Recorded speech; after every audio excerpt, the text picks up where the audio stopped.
Everything in life is story. Story is how we share ideas, politics, vision, fantasies, experiences, even our hopes and dreams. The Gibson Gazette is a podcast show devoted to story. Those we consume, those we tell ourselves, and those told to us. I am co-host L. Michael Gibson, or LMG. I'm joined today with my beautiful co-hosts, AMC and ALT. Alt. That's right. Go ahead and introduce yourselves, ladies. Hey, it's AMC here. Hello. How y'all doing? Hi. It's ALT. Hope everybody's doing okay tonight. I love that y'all not gonna give them y'all names, so y'all just gonna stick to the acronyms for the day. That's all they need. Everybody knows that's it. Sis has a whole byline with multiple publications and talking about they don't need my name. Okay. All right, AMC. I see the mood for today. Look, just because you're feeling a way about Rihanna's halftime show.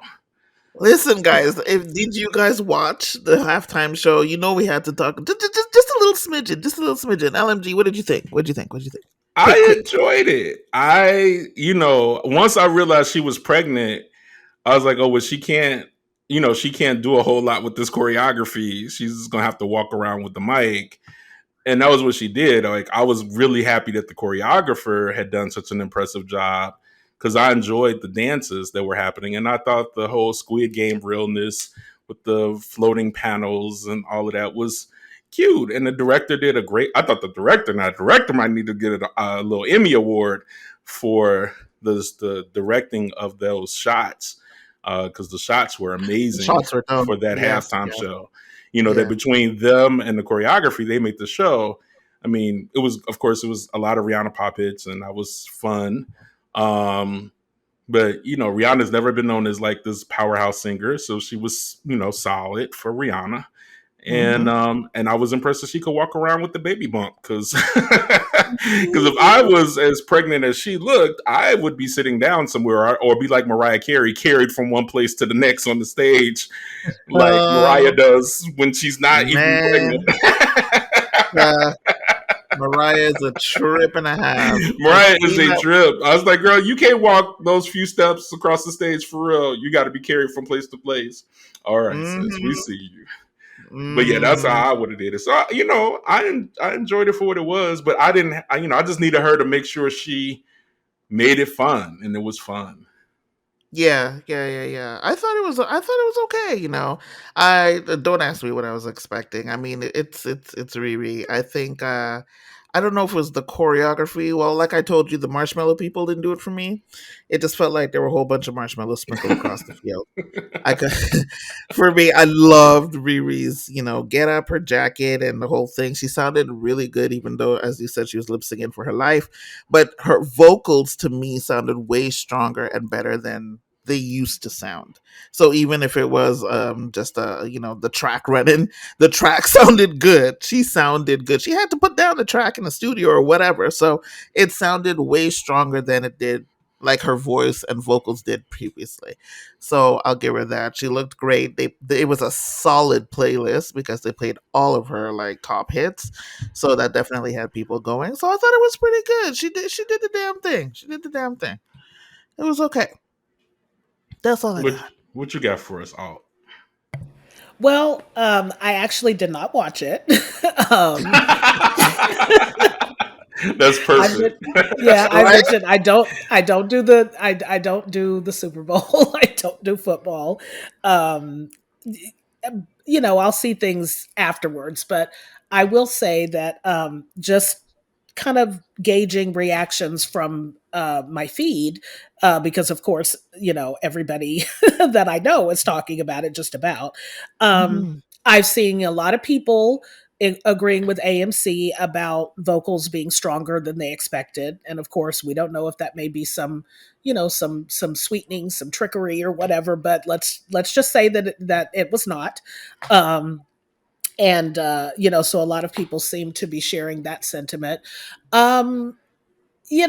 Reactions I'm seeing are ranging from I liked it to Nobody seems to be really, really excited about it. But given, as you pointed out, that apparently she is bringing forth a new creation into the world again, it seems like they did creatively and choreographically what they needed to do. When she was going to be, somewhat limited in terms of what she could do to perform. And so, and I will say that the one I've seen at least 10 people post this already. We're never getting new music from her again.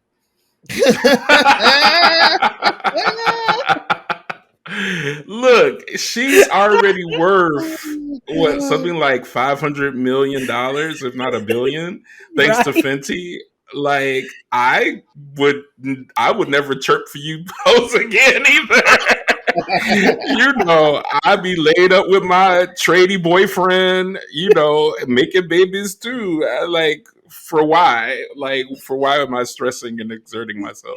Right. Even she meandered and she not meandered because it's a negative. She leisurely strolled back and forth across the stage, gave us lip syncing for her. It was a great lip sync performance of pre-recorded vocals. Those pre-recorded vocals were great. They were fantastic pre-recorded vocals. And one thing I will say about pregnancy vocals tend to be richer and more robust anyway. So because you got all of that pressure pressing down on your diaphragm. Though. I do have a question, because you're talking in pregnancy she is pregnant. I was talking in pregnancy she just had a child and she still has mom bod and everything has to catch up in terms of vocal. No, sis, she had baby bump for days. Yeah, you weren't catching that she's currently pregnant. No. Yeah. Yes, sis, she's currently pregnant. She was ribbing on the belly and everything. Yeah, I was gonna say I'm mad that you was eating a lot of rice and beans down in the Bahamas. In Barbados. It's rice and peas. I had rice and peas. But I seriously didn't know. I didn't hear about how she was pregnant again and all of that. So okay. This was her reveal that that's going to be the conversation all tomorrow. Rihanna and her baby bump that she rubbing at the Super Bowl, which might make her the first female artist to ever perform, at least obviously pregnant, at a Super Bowl, halftime show. So she might have made history. She had her Beyonce, love on top moment. Exactly. I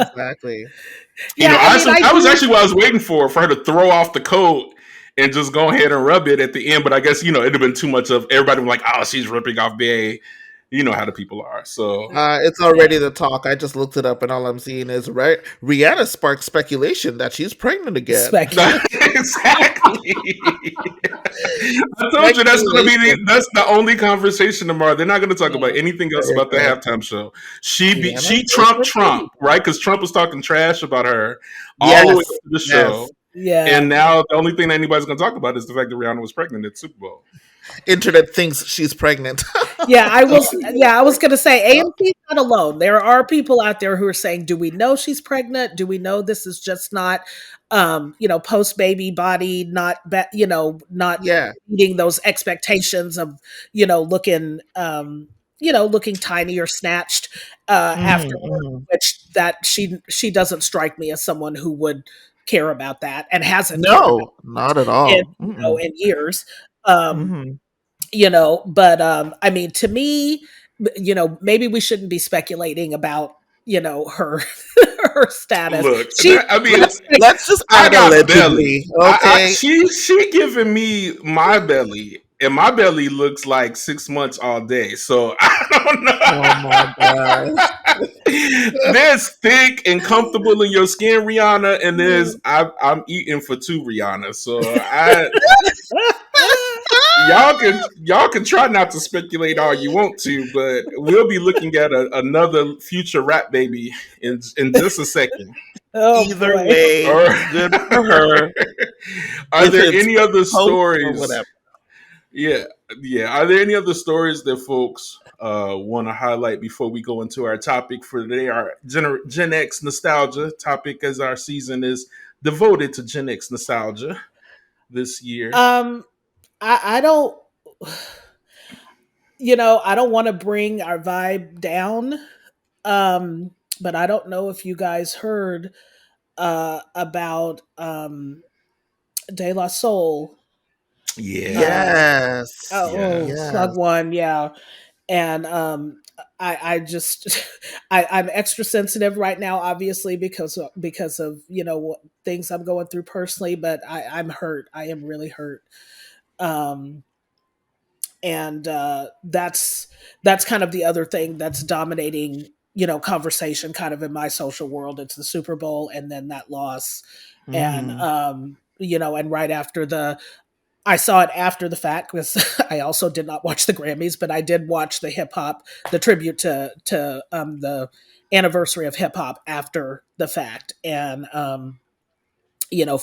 just for this to happen days after that, yeah, it's just a lot. Yeah, yeah, yeah, for sure. And so young, Yeah, so young. yeah. yeah, 54, I think, was this one. Yeah, yeah, yeah. Yeah, I mean, and for those who may not know, we're talking about the Grammys hosted a 50th anniversary tribute to hip hop, which they have decided started in 1973. right. um, True. and Ooh, so geez. and there was a rich, if skipped a lot of steps tribute, and which is impossible to do 50 years of hip hop complete justice on the stage, but there Right. were like whole blocks of years and trends in hip hop that got skipped over, but Yes. overall it was a great performance Hmm. that Hmm. night. Yeah, I mean, and I mean, since we're talking about deaths, this one is not as untimely as the De La Soul passing transition. Burt Bacharach also died the same week, and Burt Bacharach and Hal David are responsible for literally the songbooks of the '60s for Dionne Warwick, Hmm. and just in any number of artists, Elvis Costello, raindrops. What BJ Thomas's raindrops Thomas, yeah. falling on my head. Yeah, I mean Dusty it's like the Springfield. Carpenters, Dusty Springfield, Yes, yes. like You can go on. just scores and scores. I mean Broadway as well with Promises, Promises. Um, yeah, that was another heavyweight loss in the same week. Yeah, everything just it's strange how things connect because you know like I said, don't want to go down too personal of a road, but as you two know, obviously I'm dealing with a major loss in my personal life. And I was actually looking for um, some something to give me some comfort and also some distraction. Was looking for something to watch, and I actually ended up watching the Dionne Warwick documentary that recently came out. Don't Make Me Over. Yeah, on Hmm. Um, CNN. yeah, and Hmm. it's actually streaming on HBO Max right now, Nice. and it it's a great documentary, and it is obviously spends considerable time on her working relationship with Burt Bacharach and Hal David, and how her voice, her instrument was so uh, supple and flexible, and she had such command that their compositions, Bacharach's compositions, were very complex musically and very difficult to sing. And she was one of the few singers who could really kind of master his cadence and his transitions and all of those kinds of things. And it was just and I found myself getting such uh getting such a sense of comfort from watching that documentary, because those songs are so timeless. And Hmm. I, obviously, I was born after, kind of that 60s heyday, but it soundtracked so much of my growing up from, whether you're talking about like films like Alfie or, like you mentioned, but Butch Cassidy and the Sundance Kid.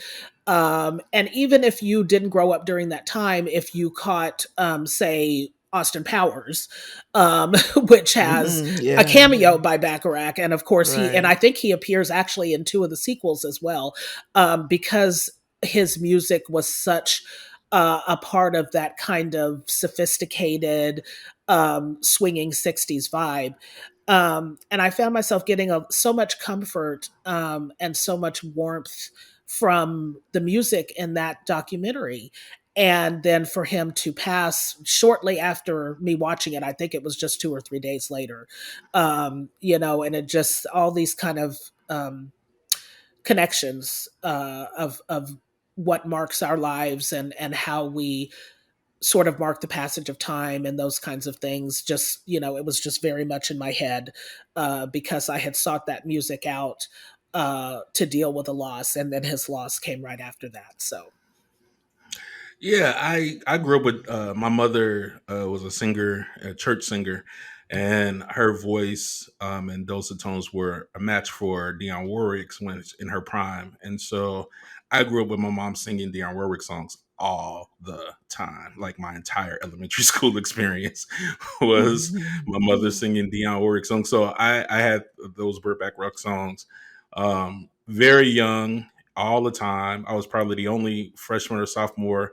walking around with a Walkman on, playing greatest hits of Dionne Warwick right? From the 60s. It was, because I just grew up with those songs and I thought they were beautiful and sophisticated. The documentary is great. I think the only thing I took umbrage with about the documentary is they skipped over Dionne Warwick's almost entire 70s period, which when she was with a black label and she had hits with artists like the Spinners and was recording and producing with Tom Bell. That was a significant right, period. And then she also was in films during like a lot of black exploitation films like The Blacks, in that era.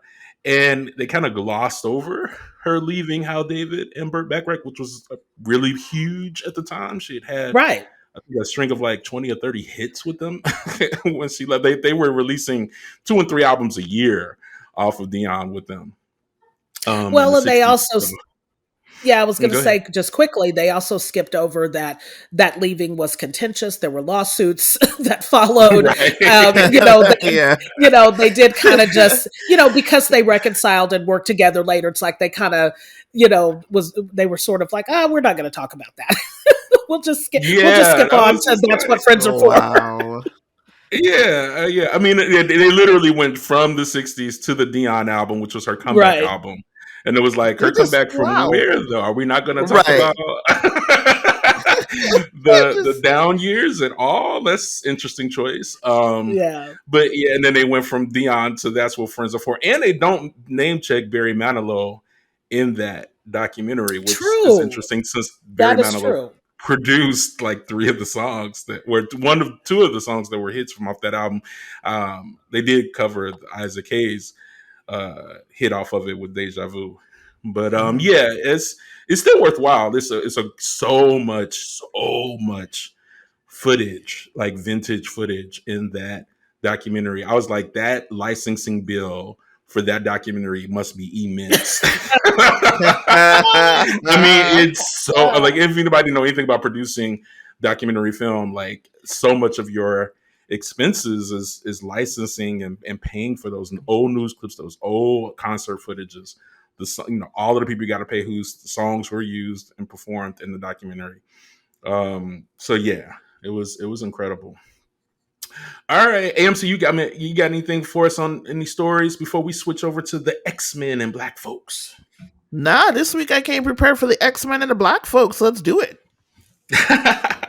All right. So today we are talking about the X-Men or the Uncanny X-Men, which began its run in 1963. And the initial run for the Uncanny X-Men was uh, from 1963 to 1971. Mhm. And then they only printed reprints of the comic for like 4 years. And then they came back in 1975, the year I was born, me and the X-Men, the only X-Men that really matter, were born with giant size X-Men 100, which I actually used to own an original first printing copy of that. Um, but which introduces us to the modern day characters such that everybody knows and loves, like Storm and Wolverine. Mhm. And but those original 93 issues from 1963 to 1971 uh, was created by Stan Lee and Jack Kirby, and it was a way to appeal to teenage readership, and was republished under the Uncanny X, under just the X-Men name for that original run. And then somewhere around like issue 114 in October of 1978, it became the Uncanny X-Men. Mhm. Um, and during the run that is the most celebrated, it's like a 16-year run by writer Chris Claremont that's so celebrated. There's a whole documentary just devoted to Chris Claremont's 16-year run as the lead writer of the X-Men comics. Most of the storylines that have been in film and television and in the animated series almost universally derived from that 16-year run. Is such a precious period in the X-Men comic book lore from the 70s through like 1991. And for me, as a teenager, it was my began my love affair with comic books. I was given things like Luke Cage, Hero for Hire, and I was like, I don't like it. It was very black exploitation film to me in the 70s. I didn't like his superpower was just impenetrable skin, and that he was super strong. I was like, that's lame. He don't fly. He don't shoot beams out of his hands. He don't. I was just not. It really took the Netflix series for me to even care about a Luke Cage. Um, and then Black Panther. I don't know why I didn't. I don't know if I was introduced to Black Panther as a kid, but I didn't get into Black Panther until I was a grown up. Um, Mhm. Mhm. so my first real love, I mean, maybe Spider Man might have been my first because it was on TV at the time with Spider Man and his Amazing Friends as a cartoon with Firestar and Iceman. But my Oh first real yeah, love, yeah, yeah, I which I've remember That's watched that. again now. something. Like I'll put Yeah. it on as background for while I work because it really requires no concentration on nothing else. It is perfect background television for when you have to work. Um, but my first real love of comics came from one Miss Aurora Monroe, Oh yes, aka Mhm. Storm, Storm, the Yes. Storm. Kenyan goddess, African Yes. goddess, That's right. Weather Witch, as she was called in that first issue, the Weather Witch. Mhm. The Weather Witch. Mhm. I loved her so much.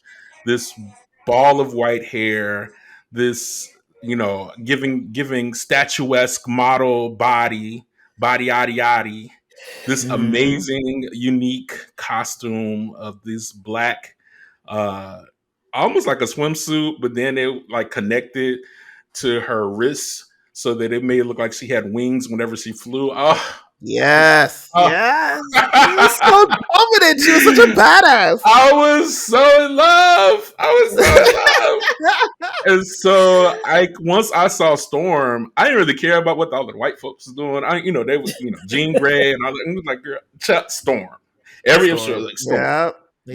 Yes. Wolverine, no, the white boys was like, oh, Wolverine. I was like, no, Storm. And so I began collecting comics um, during the 80s and was deep, really deep, like deep, like getting Overstreet's book to check about the price differentials between a mint and near mint and fine. and had my comics in plastic bags and making sure they were Mm-hmm. well preserved. Like I was deep into it, Yeah, as yeah, was yeah. everybody during the 80s and early 90s boom. Like that was like Mm-hmm. the halcyon days where people realized after Action Comic #1 sold for like 25 or $30,000 that comic books was big business. You put your comic books away and might have your college tuition.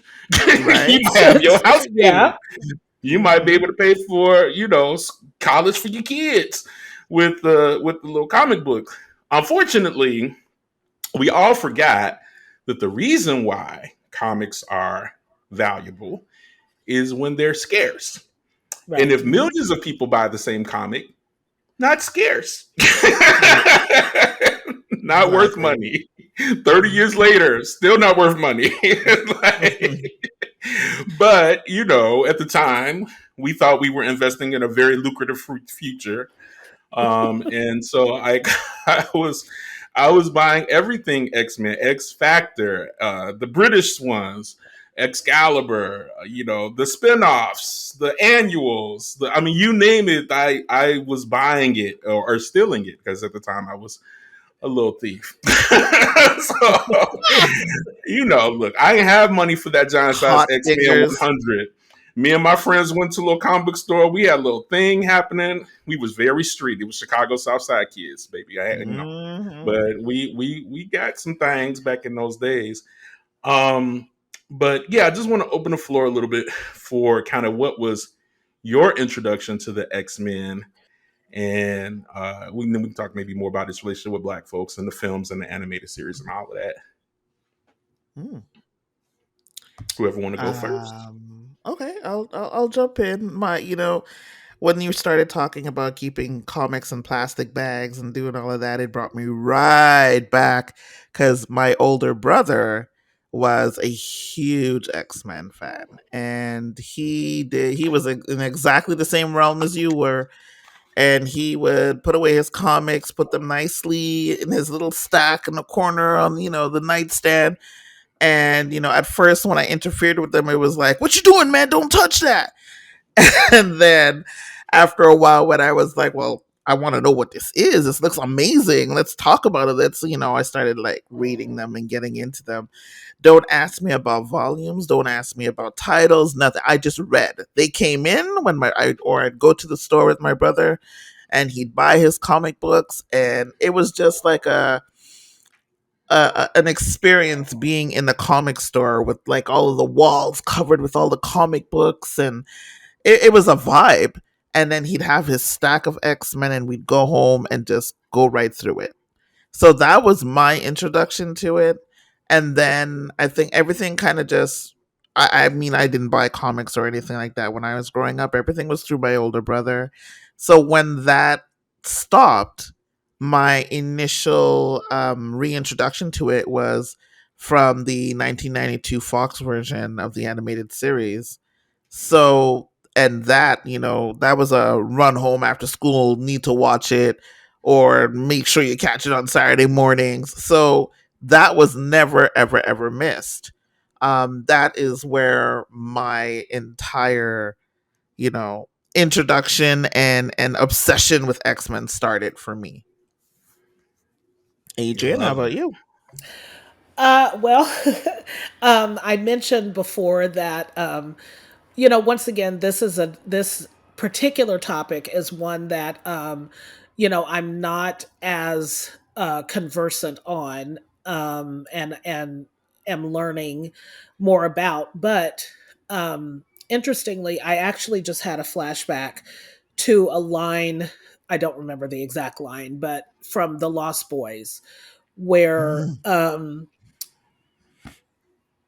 uh, Corey Haim's character first goes into the comic book store that is run by the Frog Brothers, and Mhm. is looking around, and they're having their conversation about different issues and different volumes, and they have that discussion about horror comics, and Corey Haim's character says that he doesn't like horror comics, that he's into, obviously he's more into superhero comics. I'm the opposite. I grew up reading horror comics and did not read superhero comics. So I was somebody who had copies of Tales from the Crypt, Vault of Horror, Haunt of Fear, Eerie, and superhero comics were just sort of something that I tangentially read if they were around. Um, but when I was, I guess probably around 18, 19, and I was actually living with, I was living with my best friend uh, after my freshman year of college. She had a younger brother who was into comics, and he read a wide variety of comics, but he did like X Men, and so he had some X Men comics, and I remember reading some of them. Just ones that he had around the house. He wasn't. I mean, he was a young preteen, uh, you know, tween at that time. So there were no thoughts of let me keep these pristine. Because I mean, he took care of his comics, but there was no thought that was going to be some future investment. So they were actually accessible, and I read some of them enough to find the world intriguing, to find the premise behind them intriguing, and certainly enough to want to see the first film. I never watched any of the animated series, but when the first film, I think it was Bryan Singer in what, like 2000, was it that long Mhm. ago? Yeah. Um, Mhm. and yeah, so when that first film came out, definitely saw that, and saw X2. I actually didn't see The Last Stand until many years later, because I wasn't as caught up. I found myself not as caught up in the franchise. I ended up getting more into it when First Class came out, as far as the films are concerned. But I know some of the very general history behind the comics. I know, um, some of the obviously the major themes behind the X-Men, but I'm not, not deeply, uh, deeply knowledgeable about the comic series, or the films that matter. Though I have seen several of them. So this is a learning journey for me as well. That's what's up. I mean, and for those who may be like alt in this way in regard, the X Men, again, we talked about the fact they were created by Stan Lee and Jack Kirby, both legends in Marvel comic book lore, in 1963 at the height of the civil rights movement in the United States. And the mutants that made up those teams were used as thinly veiled allegories for minorities, and over the years have stood for many oppressed groups in America, those with different sexual orientations, ethnic backgrounds, religious beliefs. Early in the series run, there were two ideological sides of the conflict were presented. Professor Charles Xavier, who ran the school for mutants, who were again teenagers, as this comic was pioneering in that it was a comic book specifically targeting teenagers. And DC had Teen Titans, and Marvel had um, X-Men, in the initial 93 issue run where all of the characters were teens.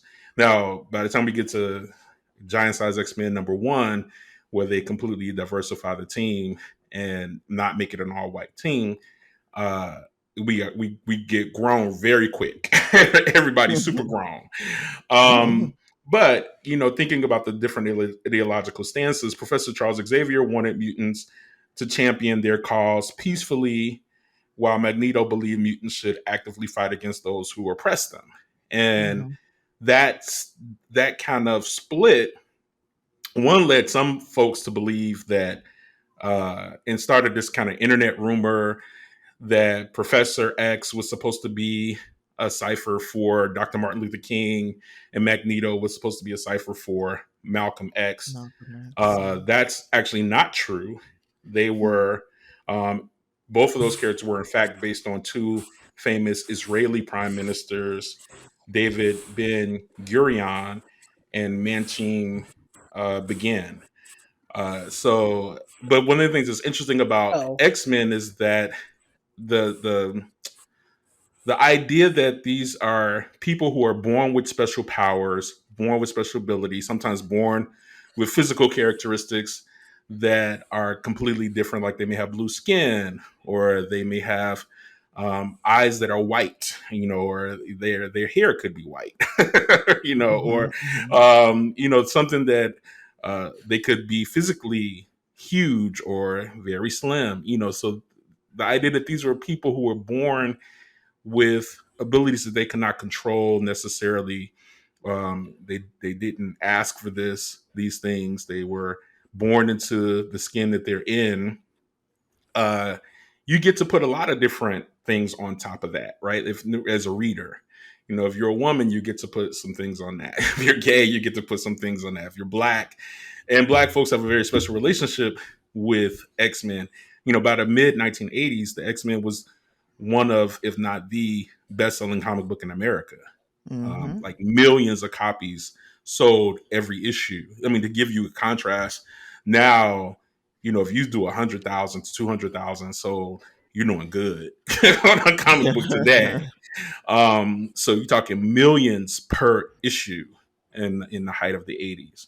Um, but yeah, so there was a lot of kind of philosophies and ideologies that the comic book was revolutionary in that it took very seriously these ideas, and in some ways even talked about things like passing, right? Like, so we think of as black folks, the idea of passing is being black people who can pass for white.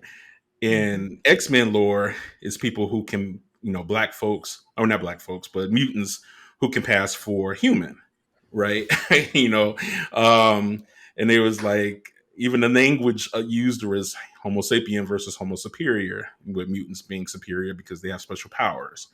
Mhm. Um, and what is also interesting is that well, I don't know whether the comic book writers knew this, but they also ended up giving a lot more time to those characters who could pass, right? Who were generally Mm. Caucasian, uh, you know, um, recognizing that their primary audience were teenage boys, right? Catering Mhm. to that, white teenage boys in particular.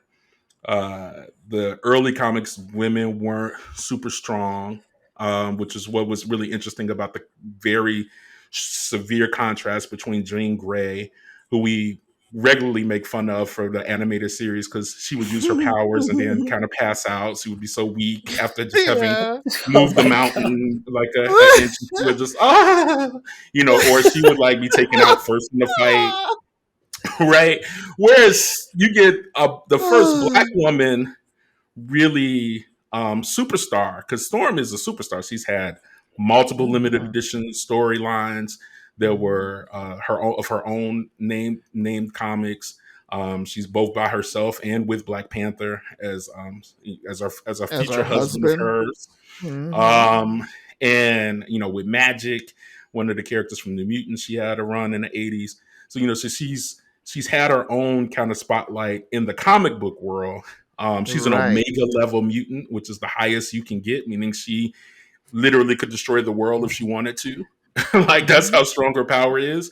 So you have this super powerful black woman who is not as quick to die, not as quick to fall out at the slightest thing, compared to this damsel in distress white girl, Jean Grey. And Jean Grey. Now, luckily, some feminists got in some people's ear or whatever, and they figured out Jean Grey falling apart at the slightest provocation ain't cute. Like, you can get away with that in maybe '63, but by '75, she had to come with some stuff. So 1980, we get the Dark Phoenix saga, Mhm. and she gets infused with the power of the Phoenix, and so she also becomes an Omega level mutant for a time, until they have to kill her off, which is the Dark Phoenix saga being one of the most respected, critically acclaimed, best-selling storylines in comic history.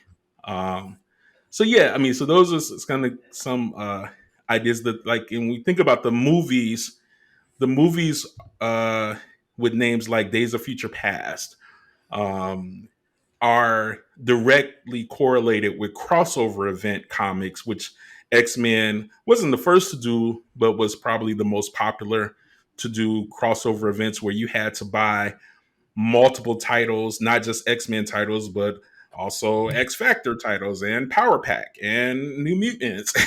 And might have to buy a couple of Avengers or this Hulk episode in order to get one complete storyline. Crossover events were another way that was brilliant way to get comic book buyers to buy titles they wouldn't ordinarily buy and bring up those sales for stories. But those stories went on to be the names of the first, what, I think where we're at to, how many movies are we at now for X-Men? Oh Oh damn. gosh, I think I don't we're, even know. I'm gonna say it was the first We are four. I think we're up deep to like in. eight. I think we're at eight or nine. And then we also have television shows. We had Legion, we had Gifted, True. we Yeah, had yeah. X-Men Oh, animated series. We have forthcoming the X-Men 97, which is going to pick up where the animated series left off. Yes. That's in production right now. Hmm. So, but a lot of those, again, those storylines were the crossover event storylines for the 80s titles, Mutant Massacre, um, Inferno being my personal favorite after the Dark Phoenix saga. But yeah, I mean, so what do you think about the idea of these movies and their allegories of race and class and gender and sexual orientation as you think about the X-Men? You know, what? Yeah. When when we start to talk about all of those things, I just wanted to stretch out just a little bit more about Storm because her topic, if anything, it'll correlate to just her storyline and just her importance in the Marvel world. I think that they've done such a disservice to her story, and they've kind of, it's almost like they just muted her. I don't know if, because I've never heard what's his name, Fiegel from Disney. I've never heard oh, him Kevin. say, Kevin, there we go, Yeah. yes. I Oh, haven't heard him say that they are like really sitting down to look at putting together something for Storm, like a movie for Storm. Storm's relevance in the whole Marvel story has just as much weight as Wolverine. Wolverine has spun off and he has what, two, three different Oh, stories on it, or four? I think more like if Like we if I'm we lost. count so there are 13 all if we count include the spin-offs, there are 13 X-Men title mm, films. Hmm. Because we include the because Deadpool is also comes out of there. right. I Wolverine don't comes out of even. there. Yeah, yeah, yeah. Um, the next movie is supposed to be Wolverine and Deadpool is one of the Yes, the one rumors. coming So up. Hmm. yeah, Hmm. he But it's does. like, what's going on with Storm? Storm has such a huge, she carries such huge weight. She's a really important character. The fact that she was married to Black Panther, I mean, I know what, obviously we saw what they did with that story, but that could have been an introduction or a foundation to bring Storm to life there. Her casting so far, I love Halle, but no. And the first X-Men movie, Halle Berry was sounding like a, I don't know, cross between How Stella Got Her Groove Back Caribbean and something. And I'm like, but she's not from the Caribbean. She is African. Hello. And then in the second one, she just accent gone, eh? All of a sudden she just turned American. So I said, well, I Well, guess they threw that out the window. now let me just ask. I don't mean to interrupt you. I'm sorry, but let me just ask a question. Mhm. Like I said, I'm not as conversant in the comics, but was it? I know that Storm is Kenyan, and I believe her father was African American, Yes. but wasn't she raised in Harlem? Harlem. She was. But in the first, the thing is that you want to be consistent, right? So in the first, I think in the first movie, they tried to see if Halle would be able to pull off the accent, which she could not. Did not, could not. Not. Okay? Emphasis on the not. And Oh goodness. and then the second did we the second movie, yeah, it was just like they must have been like, okay, after we got all that feedback, let's just ditch the accent. So then she just became a New Yorker and done. Like it was done. So it was really So interesting. Go ahead, no, Mike. go ahead. Well, so here's the thing about the lore, right? Like, so the origin story of Storm is that both her parents are black. One is Hmm. African, but the other one is African American. Hmm. And so she her early years were in New York, but her pre-adolescence and adolescent years were after both her parents died were in Egypt. Hmm. Oh, So okay. Yes. because she was a pickpocket in Right. It Egypt, was which they tried Cairo, to right? go into. Right, well, you're right, and they tried to go into a little bit of that in the Apocalypse one, film with Yeah. Alexandra Yes. Shipp, Yes. right? Hmm. Was that and then she had there was they didn't really go into a whole lot in the films about this, but then like she was kind of controlled by the Shadow King as a Right. teenager who was both kind of a mentor and taught her how to be a thief and all of that, but also Hmm. was controlling her, and she had claustrophobia. That was kind of so her Yes. weakness because back in the day they had to give all of the superheroes a weakness, and like her Of weakness was course. claustrophobia because she had been part of a collapsed building Right. situation as a child, and so uh, and then she goes off to someplace in Africa, I guess Kenya, we'll say, because I don't know that they specified Kenya initially, but someplace Kenyan, but not a city, right? Like she is it's out in the rural part of the, Mm. and the people are treating her as a goddess because she's their weather witch. She's bringing rain down and to fertilize the crops, and Hmm. she herself becomes convinced that she is a goddess, right? I Right, mean, like hell because the yeah. people are treating her that way, and Yeah. she's you got the long gorgeous hair, and everything is she flying naked, right? When we first meet her, she just out there gets everything, the titties, everything just out. um and Professor X finds her through Cerebro, and and kind of has to come to Jesus with her and was like, girl, you're not no goddess. Girl, we like this cute. You could pretend to play this game if you want to, but we actually could have some other work for you, right? Like we have Hmm. some, Yeah. you have a better calling on your life than to just be revered as this goddess who brings water to the farmers. Now, had she known what kind of life she might have been in for, she might have stayed Listen. being celebrated as a goddess in the Kenyan hinterlands. Yeah. Okay. But because Mama's life has been one of a lot of pain and tragedy and struggle since she joined the X-Men. And Hmm. at one point she lost her powers in the 80s.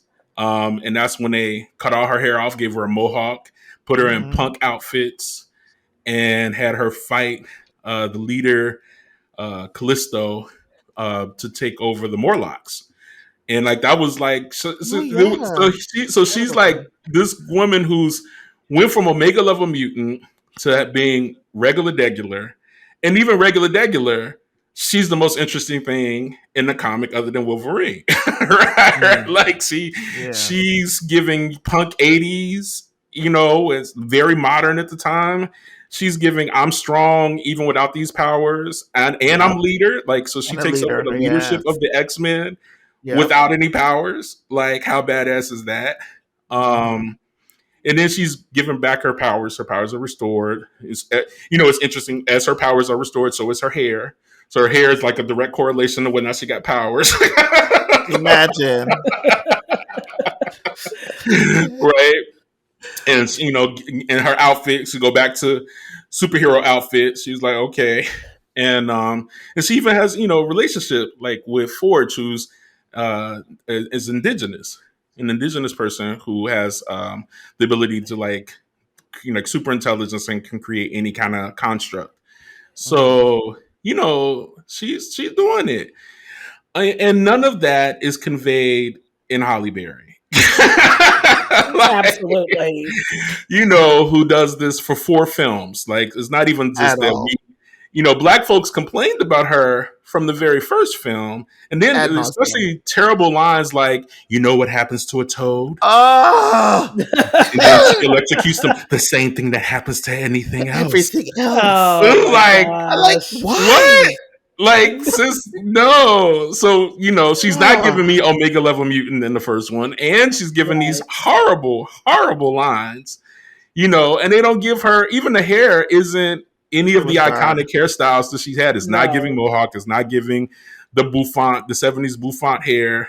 It's That not giving wispy It anything. was haircut it shit they was did for her. Oh my god, it was so yeah, Right. it was bad. some A weird like pixie cut. 70s like shag thing. I mean, Yeah. she looked like she was doing a remake of Clute or something. I didn't understand You're what was not going giving it on. any of the iconic outfits that she's had. It was Nothing. just like, Nothing. so she's an afterthought for 4 movies, and Yeah.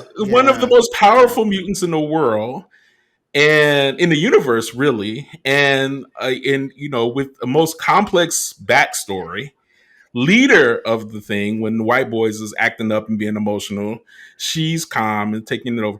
I almost feel like the cartoons did a better job. Certainly Wolverine and the Way X-Men, better. which was the second iteration of the X-Men cartoons or animated Hmm. series, did a much better job. The third one, where she's essentially a den mother to Mm. wayward teens, Mhm. isn't as good. But yeah, I think that the films have have definitely dropped the ball.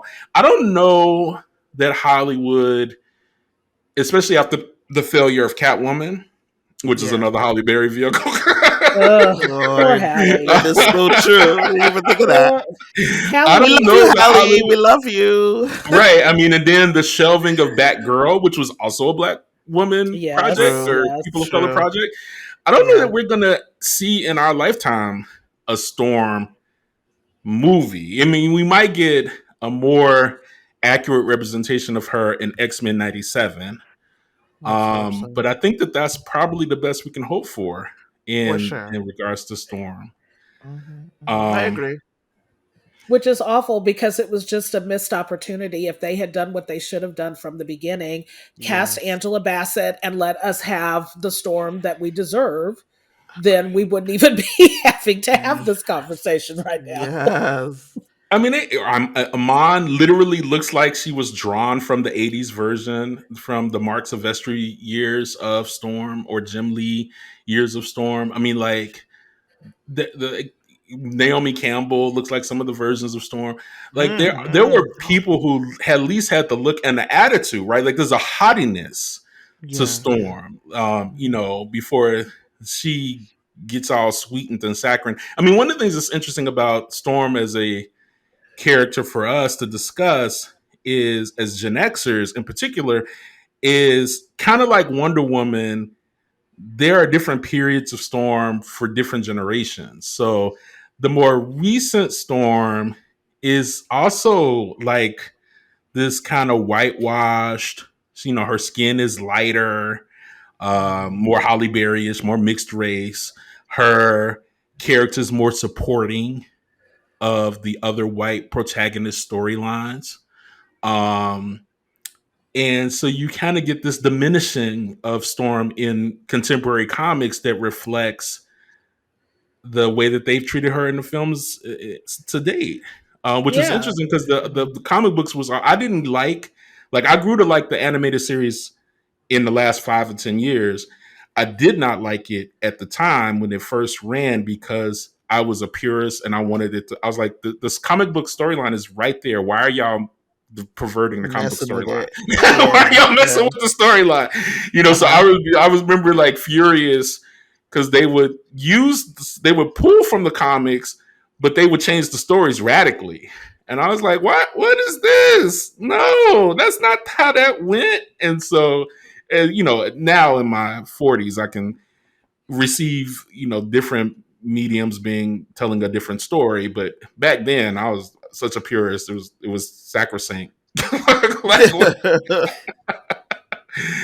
no, but what do y'all think about the killing off or whitewashing of black characters? There is a great article by Joshua Mackey that says whose title is Black X-Men Deserve Better. Can the MCU treat them right? And part of the reason why we didn't get a Storm in Black Panther is because Marvel didn't have the rights to the film rights to the X-Men until really like the last year or two. Uh, Right, right. Before that, the X-Men's were the all of the trademarks and patents and copyright or whatever to them were owned by 20th Century Fox. The film rights, there we go. Any film and television rights were owned by 20th Century Fox. So we've Completely. only just Yeah. get to see now with the Doctor Strange uh, Madness film got to Mhm. show Professor X for the first time in the MCU, and us be able to even talk about Interesting. X-Men in the MCU because they weren't even allowed to say X-Men for 20 years Right. in the Yeah. MCU. So now we're finally going to get it. But, we all know that they're going to start with the fanboy stuff first, which is Mhm. Wolverine. Yep. Um, if they're going to do anything at all. And then, we'll get an X-Men movie probably 5 to 7 years from now. But Yeah. going back to the topic, killing off or whitewashing black characters in the 20th Century Fox films that we've seen to date.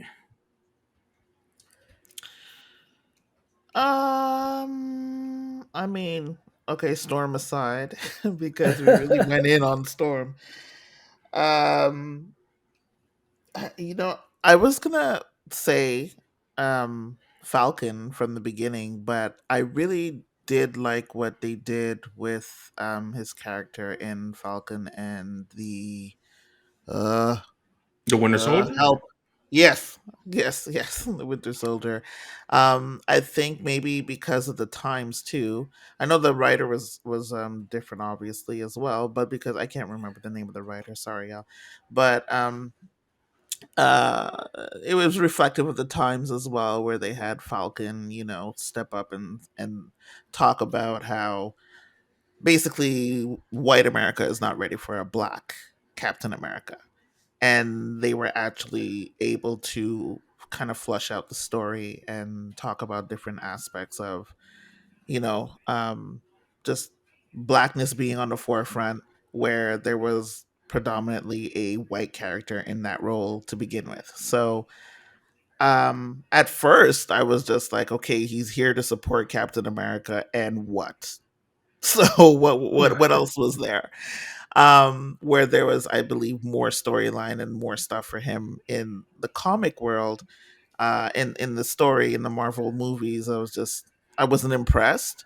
But until I guess he got his spin-off and we were able to see what they were able to do with that, then it kind of drove the message home for me, and I respected that. I liked that.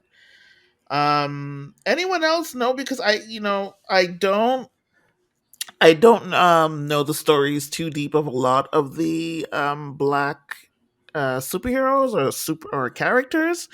But when I look at Luke Cage and what they did with that, I mean that literally broke Netflix when it came out. Blade, I'm really curious to see what they're gonna do with Blade, because to me, Blade Wesley is Blade. That's it. And like he did it for me. So I love who's who's doing it again? Isn't it Mashallah Ali? Yeah, Mahershala Ali. It's Yeah. the new Blade. So right. So and they're going through so I'm many damn excited for problems. Is that. it ever gonna happen? Like, I don't know. Every time I read something about it, there's always something happening. So, but I'm really curious to see how how they're going to depict that character, because especially now with the times, there's a lot that they can do. So we'll see how that's gonna pop off. Adrian, how about you? Um, I don't know. I mean, I have to, like I said, because I'm not as immersed in that world and don't know as many of those characters, Hmm. um, I don't, I'm not really sure how, kind of how I feel about how those characters have been dealt with. I didn't get a chance to, because I did not have it was on Disney Plus, correct? Uh the Falcon and the Winter Winter Soldier. Soldier. Yes, Hmm. yes. Right. Yeah. Hmm. So I did not yet have another streaming service at the time, so I didn't get to see that.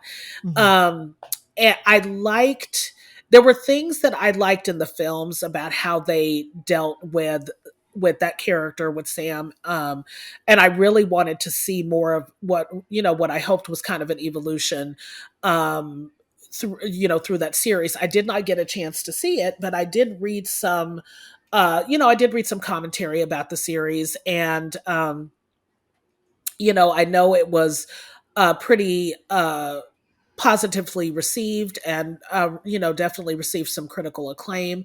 But I Hmm. did see some criticism about sort of going along the lines of what AMC said, with ideas that, just in dealing with the character itself, that America was not going to be ready for a Black Captain America.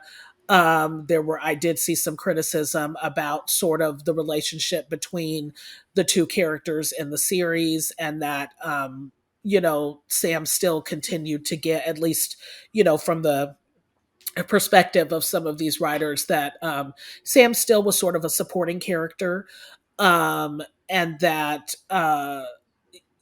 and some of their attempts to deal with kind of the realities of race within the context of the series were sort of ham-handed, and weren't as successful as those people sought for them to be. Now, like I said, I can't say that from personal experience, not having seen it, but I did see some of that commentary out there.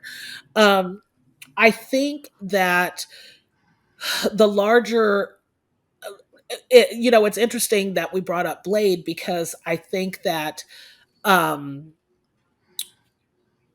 that is a character. First of all, I hope it comes to fruition, and I'm excited to see Mahershala Ali in that role. Though I agree with AMC, Blade as Wesley. He thinks he could still pull the role off, and I think he probably still could too. So, I don't know that it necessarily had to be recast. I think it probably would have been pretty exciting um, to try to find a way for him to continue to play that role, but nevertheless, it didn't happen. But I think that character, it's interesting because I don't hear a lot of he doesn't seem to be discussed in the same way as some of the other Black superhero characters, from whether you're talking Marvel, whether you're talking DC, whatever. It's almost like, and this is a term that I absolutely hate, and it really means nothing, but the way people talk about it, sometimes it's almost as if Blade kind of transcended race, or as if some people don't think of him as a Black character. Um, and I that's something that I find really fascinating about the character, and how people have engaged and interacted with that portrayal. I'm wondering, I don't know if you guys have a similar experience, or if you've seen something very different from that. Huh. That's the first. I never heard that. That's interesting. Yeah, I hadn't. I mean, I think one of the things that I could see why people would go there, the MCU, the modern MCU as we know it today, in film, was launched through Blade. Blade is the first successful, emphasis on successful, um, comic book to film franchise Yeah. that the MCU had been able to pull off. Right, Mhm. DC had successes, obviously, with things like Superman with Christopher Reeves, prior to that, and Batman, in all of its various iterations from Tim Burton on. Mhm. But Marvel had stumbled, like, had struggled really hard with failures like Fantastic Four to really kind of bring its comic books to screen until Blade, and that Blade trilogy, was the first taste of success that you got from the MCU. I mean, interesting enough, Blade is also, while a vampire, is also technically a mutant because he's born with his Yeah, powers. He's half elf. right.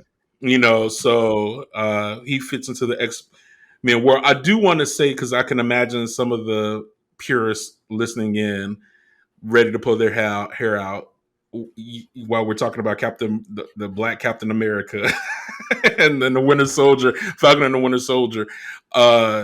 That is not part of the mutant or X-Men franchise, but No, it's not. Sorry, but but I I just do, brought but him it up. does speak to the conversation about Black characters in these comic book films. I actually loved Falcon and Winter Soldier. I don't know, people talk about ham fisted. I mean, these are comic books that are translated to film. Now, everything's not going to be Wakanda forever. Everything's not, Right, right. right? Like this high level art, like everything's in Ryan Coogler, right? This high level Hmm. artistic piece of filmmaking. And these are stories that were originally meant for teenagers that have become stories for adults. And yeah, I thought it was perfectly appropriate for what it was trying to do. And I think you're always going to get fanboys and fangirls uh, out there who are going to feel a way about the quote unquote wokeness of comics. I mean, I'm sure in 1975, when Giant Size X-Men #1 came out, and you had an Indian, an Asian, a blue German, a steel Russian, Mm. a Kenyan goddess, a Irish banshee. Like, these are the original characters. And now they killed an indigenous person, which they killed off almost immediately. No comment. Right. Well, and there's a history of that. Mm. There's a history of bringing on indigenous characters and then immediately killing them off in the MCU, or at least Hmm. in the comic books and in some of the filmmaking. But you're definitely in the comic books. And then the Asian left almost as soon as he got there. He's like, "Y'all are trash. I'm better than y'all." He just And exited. That's it. and he exited, and then they would bring him back, and he would still be like, "Y'all still trash, but thank you for coming to China to help me on this adventure." Like, he was completely arrogant. Oh my Um, god. because but yeah, I mean, but you had they proved that you could have a diverse comic book with characters from all over, and it sell, which we now take for granted. Everything is kind of a meetup with all these different types of, but that was not taken for granted in 1975. When Giant Size, I mean, technically, the first X-Men comic series was a failed comic series. That's why they ended it after 93 issues. When it Mhm. was all white. With Beast and Iceman and Cyclops and Jean Grey, they're Yeah. all white characters. Yep. And so when they brought it back with this diverse international team where people from around the world could see themselves reflected, um, and they've continued that tradition. I mean, on some level, the comics in the 1970s and 80s were more progressive than the movies that we got over the last 20 years from 20th Century Fox, 100%. 100%. Yes. which is sad. A sad commentary to Chris Claremont run by this white guy, right? And Yeah. characters that were Mhm. originally created by two Jews, was more progressive in some ways than when we got in this century. So I think we don't Yeah. know what MCU is gonna do with the X-Men. I think there's some concern because of how well they've done things like New Mutants, which was a failed movie that came out a few years ago after having been shelved for almost like 5 years. Um, you know, at least two of the characters who were Black Latinos dark skinned Black Latinos in the comic books were cast by white Latino or Brazilian actors. That Mm. was a big deal at the time. That got a lot of play. Again, Alexandra Shipp and Holly Berry not looking like Not Storm. at all. Getting whitewashed. You have Angel, played by biracial actress Zoe Kravitz in First Class. She's the only woman of color in the whole film, and she's introduced as a Yep. stripper, Mhm. Oh yeah. and then kind of pushed to the background. For the final battle, you get Darwin. Was dark skinned brother, uh, played Armando Munez's character. Um, very minimally used.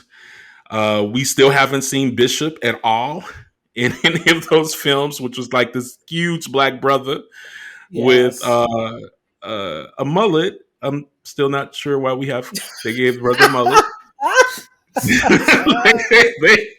I don't know. I don't know why the comic book drawers gave the Oh brother a mullet, boy. Oh but boy. he does have a mullet, and but in any case, he's a very powerful, very popular character. He's also had spinoffs and limited series, but has not been given any kind of representation in the films and stuff. So, 20th Century Fox dropped the ball. Dark Phoenix, was apparently.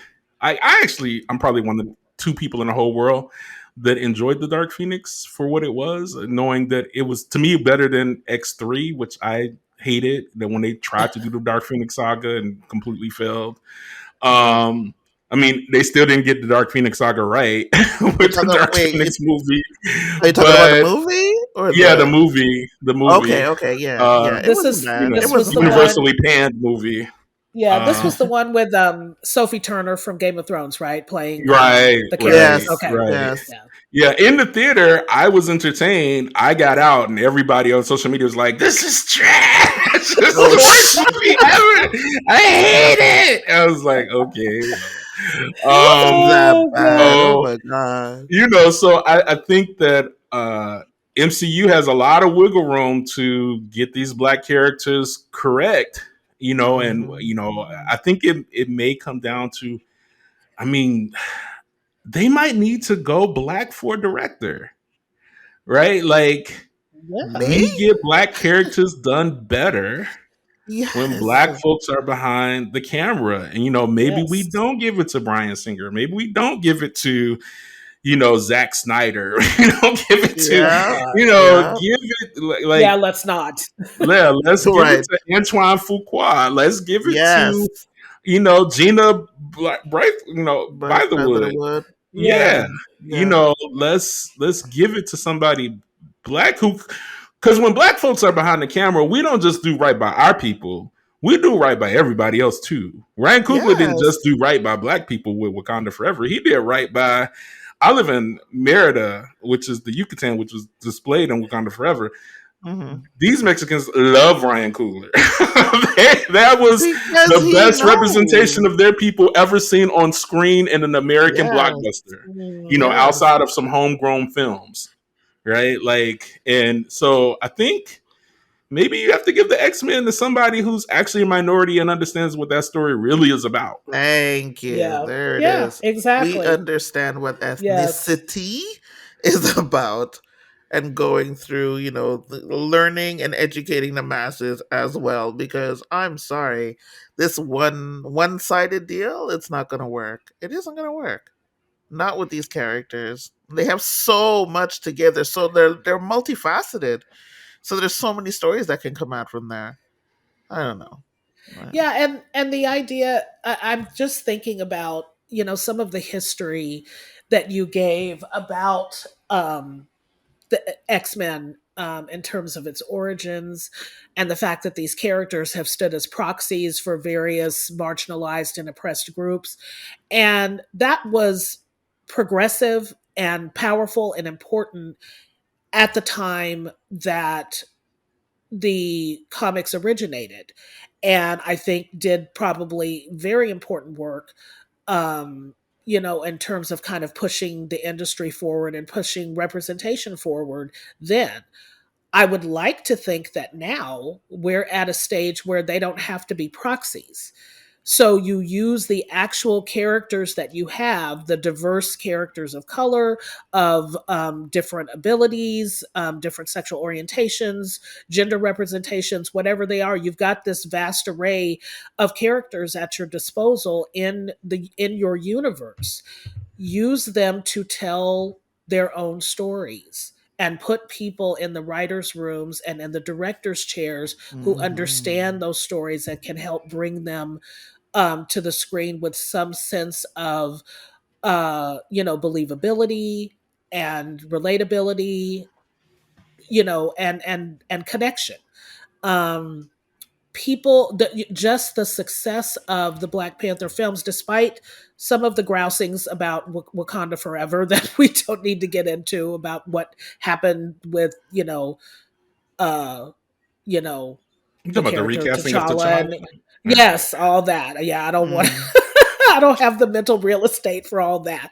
Um, but the incredible success of those films, I would hope would kind of say, you know what, there's a way that anyone can tap into these stories, anyone can grab onto these narratives and care about these characters, but it has extra special kind of resonance with the target audience. um and or I should say maybe the targeted audience rather than the target audience.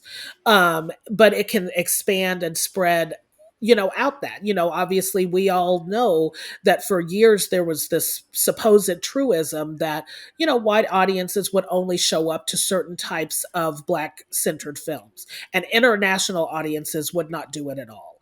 And I think that these films have helped to put some of the lie to that. And so Mhm. now take that opportunity and, take your existing IP and let them be who they should who they should have been and could have been all along. Mhm. Mhm. Yeah.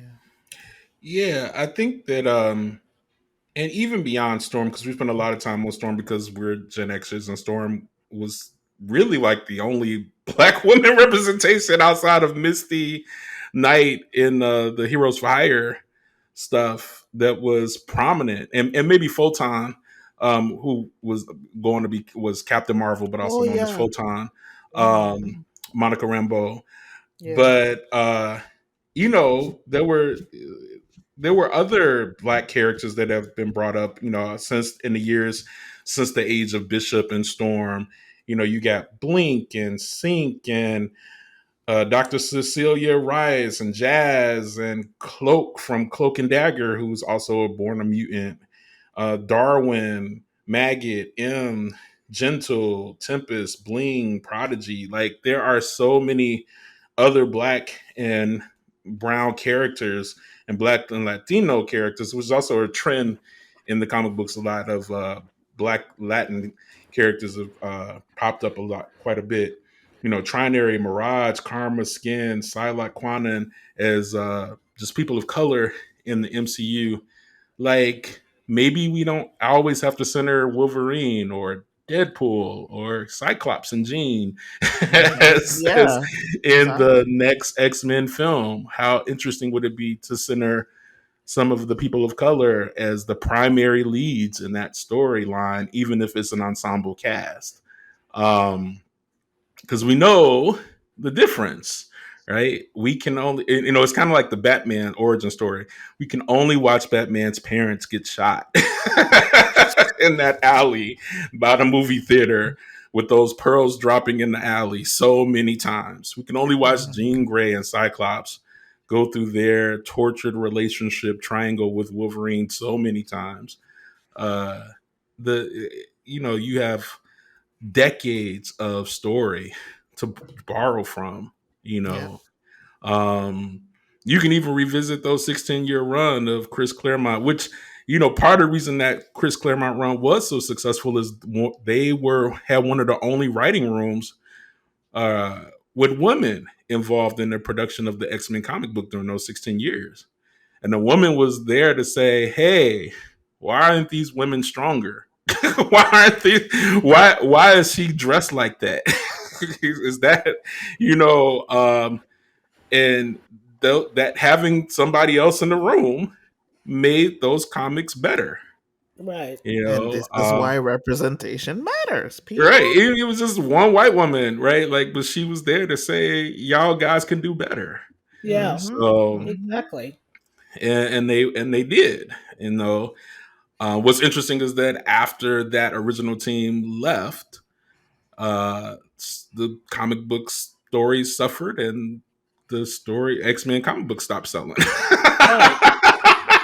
The end. Jeez, it's like, wow. Right? You know, Yeah. from like 94 to 2011, it went through a parade of different writers and teams that couldn't quite capture the magic of the Mhm. original of the Claremont team. So anyway, thanks for indulging. You know, I was the one who chose this topic, is why I'm talking so much. More than the ladies, for those who may be like, will he shut up?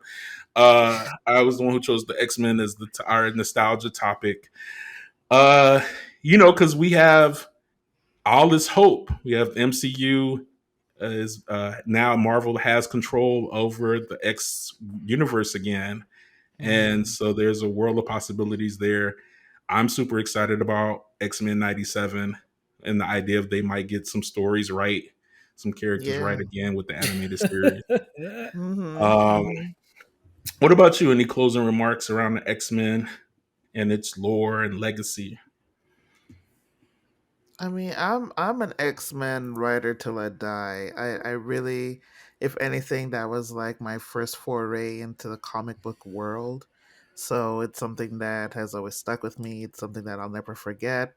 And I'll always bitch and complain if I don't see something on the movies, in the movies that hasn't been done right or addressed properly. From what I remember, from my knowledge, and yeah, I think and I hope that they are going to do better moving forward. As you said, I mean, all of these movies that are going to be coming out leave the gates wide open to introduce a whole slew of characters. So, and as we all know, even if we don't know the character, we will get to know the character. And depending on the storyline that they write for them, people will just jump on for the ride and go for it. Not everybody has read all of the comic books at all. So a lot of people are just jumping onto the movies to ride with the storylines. And a lot of them have, made a lot of money from people going to see them because the storylines have either been really well written or have been at least interesting. So I don't see why they cannot introduce a whole slew of black characters and give them their shine. So we'll see what they do. I'm hoping. We'll see. Fingers crossed. Adrian? Well, I mean, you just made an excellent point, which is that a lot of people have, not had the opportunity to read, as many of the comics. I personally, particularly at my advanced age, find the prospect of diving into that much history a little intimidating. Mm. So, for me, well, one of the things I was going to ask is, I don't know that I can really go back and fully immerse myself into that world through the comics, but with new content coming out, I'm just curious if um, LMG, if you have, or you AMC, if you guys have recommendations like on the animated series, what should I jump on there to really kind of, what do you think is kind of the cream of the crop in terms of some of this other content that's out there, to where I can kind of get more of a grounding in that world to prepare myself for some of these upcoming properties. I know off the top of my head, not even in regards to the episodes you're asking about, but I know that Marvel does have like a cheat web like a cheat sheet, and I'm using air quotes, website where you can plug in a character and it'll give you basically a biography of what they're about and kind of like their storyline. Maybe if you drop in a few of the black superheroes, if you just Google a search on black superheroes and you'll get a list. You can drop it in there and you can learn a little bit about their history in that sense. As for the comics, I will leave that, or the animations, I will definitely leave that to LMG, because my memory is shot to shit, and I'm a mom and I can't remember nothing. So it's like I would have to actually sit down and go through the episodes and be like, oh yeah, that one.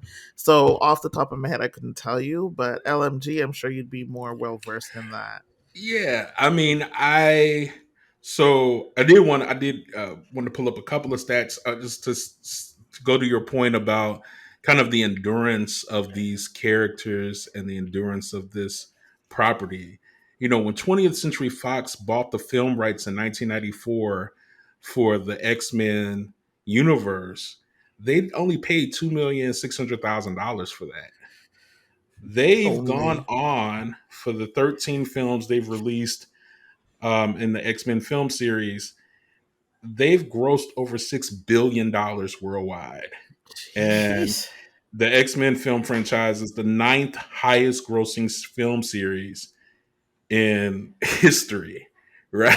That's crazy. So, that return on investment was huge, right? Hmm. And these are for films that we've pretty much said weren't that great. Right, right.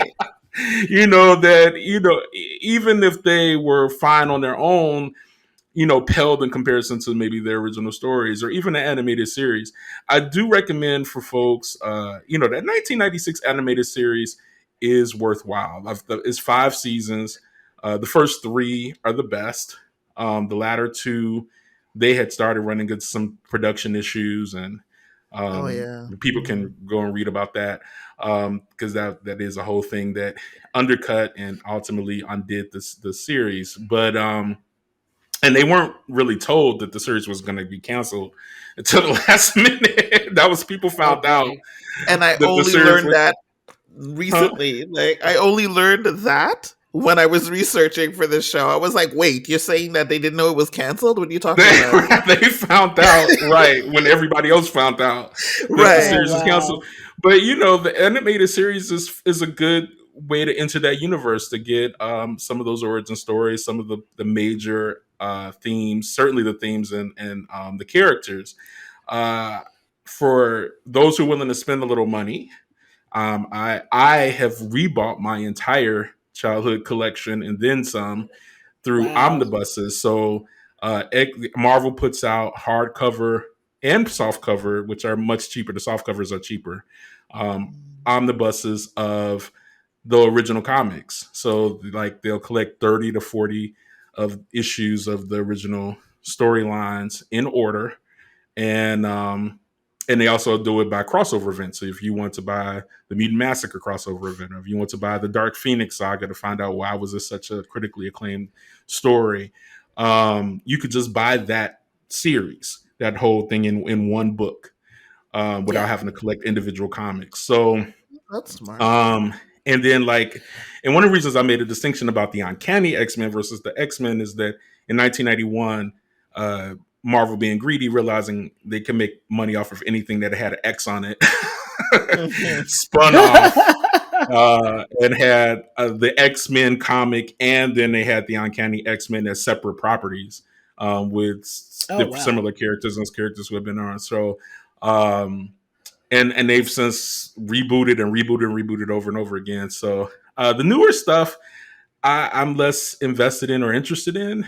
Some of that is about my own nostalgia. I stopped collecting comics when I was 19, which would have been 1994, uh, because it's a soap opera, right? It doesn't ever end.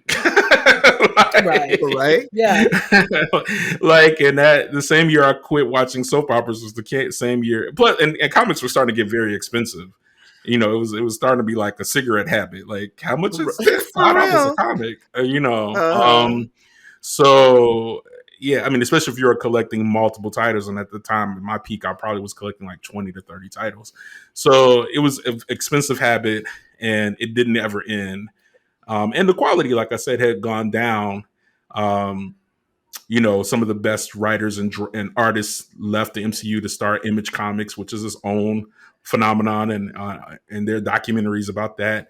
And then Milestone came out with out of DC Comics, was the all black comic book company. So there were other things happening, and then America realized they weren't going to get rich off comic books, and everybody stopped buying comics collectively at the same time. So in the mid '90s, letting the air out the tires, as it were. But so yeah, I mean, so folks wanted to dip into that world in anticipation of this new MCU version of the X-Men and X-Men 97 coming out. Check out the animated series, check out the omnibuses, check out the Dark Phoenix Saga original story. And you'll get, I mean, and then all of this stuff, like for those who just want to do, I only do black folk stuff. There are just formed standalone series. There are about 4 or 5 of them. There's Bishop standalone series that can be collected. So you can get your feet wet in all kind of ways. But and there are books. I mean, this Okay. stuff is like comic books. But for those who are intellectual, there's a book called X-Men and Philosophy.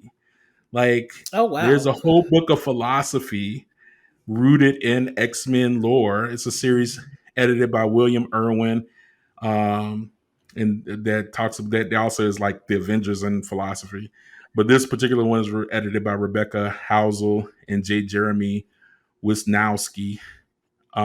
So these stories are come from more than just like freak of the week fighting a new villain. It may have started that way, but as the storylines deepened and realized that adults were still reading comics well past their sell-by date, they started going in some interesting directions. I mean, and the questions of this of what do you do with people who are being marginalized and oppressed for the skin that they live in is still a resonant and sadly what we're dealing with right now. Yeah. Unfortunately, still a very relevant question. You Yeah, know, yeah. how does it feel to be a problem? And in the comics in the X-Men world, they're a problem. Mhm, Yeah, mhm, yeah. I mean, that's one of the reasons why, I would like to get, I was always intrigued by them, but like I said, it just wasn't something that I really got into for whatever reason. And, but the films that I saw to varying degrees I enjoyed, but I certainly was most intrigued, as I said earlier, about the premise behind the story and the stories and the idea that like I said, these characters were conceived as sort of as stories in and of themselves and characters in and of themselves, but this was a proxy for larger social issues and sometimes more complex human relationships. And like you said, how do you deal with people uh when your body is a problem, when your existence is a problem, um, and how do you assert a place for yourself and a right to not only exist but to exist as yourself? I know enough to know that part of the issue with the mutant characters has historically been throughout the run of the comics is their right to actually exercise those powers that they have, their right to be mutants and what mutant means. mhm, And that, I think, is an endlessly fascinating idea. And so and I'm sure is part of the reason for the longevity of the series, because you can take stories in countless directions and have all kinds of permutations of characters playing out those narratives. So it's definitely something that I would like to get more into. And I like the omnibus, the collection idea. I don't know why I didn't think of that, because I did that myself with one of the few comics that I actually did read growing up that was not a horror comic. It was a fantasy series called Elf Quest that Ah, I got.